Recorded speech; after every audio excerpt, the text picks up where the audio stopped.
This is the second video to look at in order to complete the analysis of the charging up, charging down activity. And what we're going to do here is look at steps 2 and 3 in the analysis to come up with a model for the graph of this data. So if you're not there yet, go ahead and grab your calculator and graph what your data would look like. Should be something like what you see here, a nice exponential decay curve.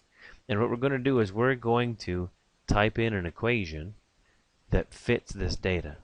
Now we were given on our analysis paper earlier the form of that equation. So if we look at that paper again, you'll see analysis in step 1 here, we're given the form y equals VE to the negative kx that we need to graph. And in order to come up with the model for the data, we have to enter that equation, and we have to enter values for V and K. Now you don't know what K is, so you're just going to use K equals 1 as a first guess. And what we'll do then is adjust the K value to improve the fit of the model. And you'll see that when we do that, what the picture looks like on the graphing calculator, and you'll be able to adjust the model by changing the K value. But we need to just enter the equation and then values for V and K. So that's what we're going to do here. So keep this paper handy. Analysis step 2. There's a bunch of buttons to push and a bunch of things to do. So keep that handy. We're going to look at the graphing calculator here and see what that looks like. So the first step that it says is to press second quit. So second quit gets us to the home screen, and we're going to type in our values for V and K. And what we do then is we're going to type in what our V value is. Mine was 8.36 from the graph, so I'll use 8.36, and I want to store that as V in the calculator. And how we do that is by using the STO button that's down here on the left. If you choose STO, it's going to give us the arrow, ask us what we want to save that as, and we're going to use the letter V. And the letter V is the green V that's on the button number 6. And how we access the green is by using the alpha button up here on the left. So if we use alpha and then 6, it gives us the letter V. And by pushing enter, we have now stored 8.36 as the V value for our equation. Anytime the calculator sees the letter V, it's going to think 8.36. Now we're going to do the same thing for K, but we're going to start with the number 1 for K. So we're going to choose 1 and store it as alpha K, which is the left parenthesis button here. And now the calculator knows that if I type V, it's 8.36, and if I use K, it's the number 1. So we've saved that, and now what we want to do is go to the y equals menu, and we're going to type in our equation. Y equals is up here in the top left. We choose that. My calculator has colors on it, yours does not, so I made mine just black here. You can clear any equations that are there, and what we're going to do then is enter the equation V times e to the negative kx. So we want to use the letter V by choosing alpha V, alpha 6, and then you want to use the e raised to the power button. Now it's not just any old letter E, it's that special letter E from the PERT equation for continuous growth. And if you look on the left side, third button from the bottom in blue, it'll say e to the x. It's the natural log button, that's the ln. And e to the x can be accessed by pushing the second button and then the natural log button. And it gives us e raised to some power. And all we need to do up in that exponent up here, it already gives us the exponent. You don't have to raise to a power. You already typed e to the x. You just need to type in this cursor box here, negative k times x. So we use the negative button. Make sure you use negative and not subtract.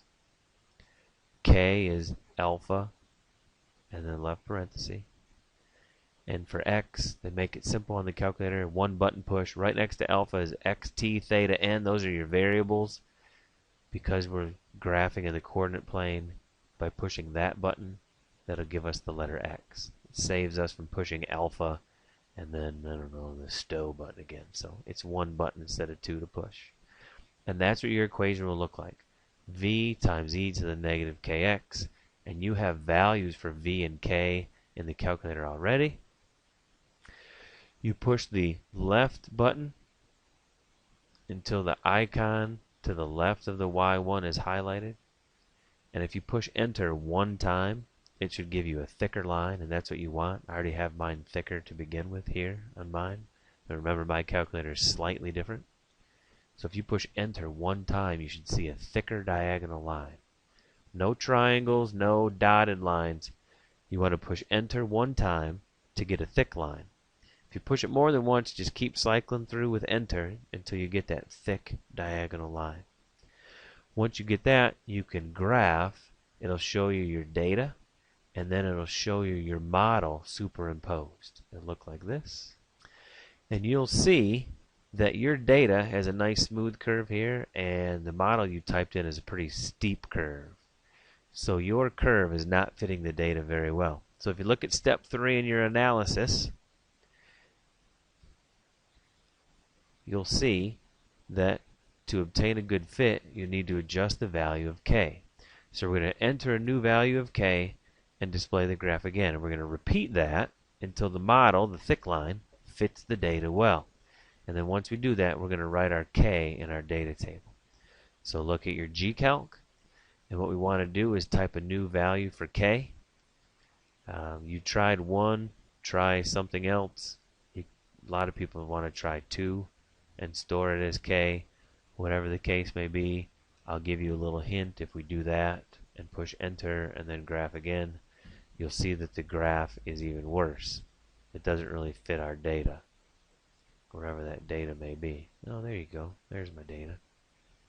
So there's our data, and our k value is worse. So you don't want to use a larger k value. You want to make it smaller. So go ahead and repeat that process. I'll give you a hint. You're going to want to use a decimal. Don't do the negatives because it's going to give you something crazy.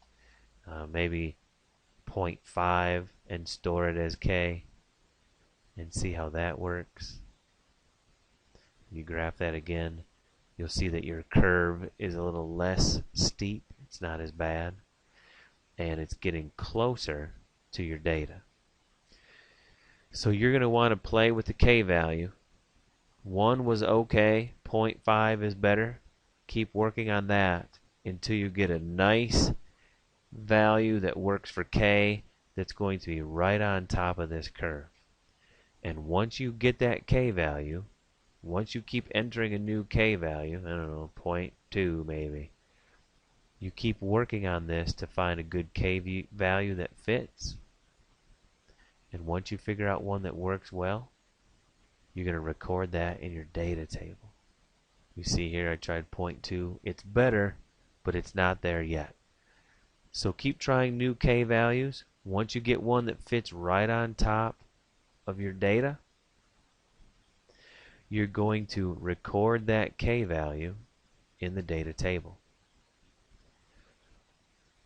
Repeat until the model, drawn with a thick line, fits the data well. Record the k value that works best in the data table. So keep up that process. See what k works. This is the most time-consuming piece. Make sure you get a good k value and make sure you write that into your data table, and that will lead us on to the next step.